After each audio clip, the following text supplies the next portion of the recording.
बेहद प्रसिद्ध कहानी राजा का सपना। तेनाली रामा।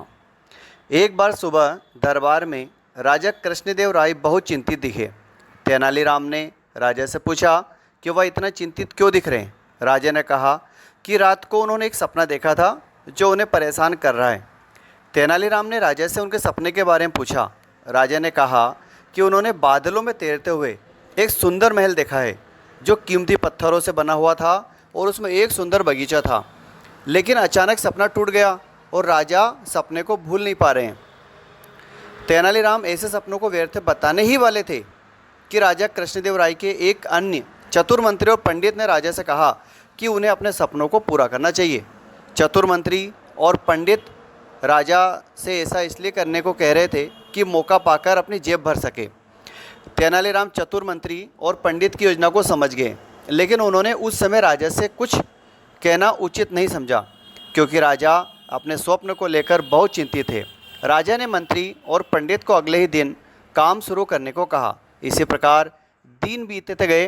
राजा जब महल के काम के बारे में पूछते तो मंत्री और पंडित बहाने बनाकर उनसे समय और पैसा मांगते। एक दिन एक बूढ़ा व्यक्ति राजा कृष्णदेव राय के दरबार में आया और उनसे न्याय मांगा। राजा बहुत न्यायप्रिय थे। उन्होंने उस व्यक्ति से वादा किया कि उसे न्याय मिलेगा। बूढ़े व्यक्ति ने राजा को बताया कि एक सप्ताह पहले तक वहाँ एक धनी व्यापारी था। उसे लूट लिया गया और उसके परिवार के सदस्यों को मार डाला गया। राजा ने पूछा कि क्या वह जानता है कि ऐसा किसने किया है। बूढ़े व्यक्ति ने कहा कि वह जानता है। तब राजा ने उस व्यक्ति का नाम पूछा। बूढ़े व्यक्ति ने कहा कि उसने कल रात एक सपना देखा था जिसमें उसको लूट लिया गया था और उसके परिवार को राजा, मंत्री और पंडित ने मार डाला। यह सुनकर राजा को गुस्सा आया और उन्होंने उस बूढ़े व्यक्ति से पूछा कि उसका सपना कैसे सच हो सकता है। बूढ़े व्यक्ति ने कहा कि क्यों नहीं हो सकता, यदि आपका सपना सही हो सकता है तो मेरा क्यों नहीं। उत्तर पाकर राजा ने पास जाकर देखा तो बूढ़ा व्यक्ति कोई और नहीं बल्कि उनका अपना सलाहकार था। कौन? तेनालीरामा।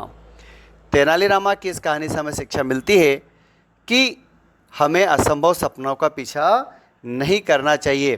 साथियों, कहानी कैसी लगी?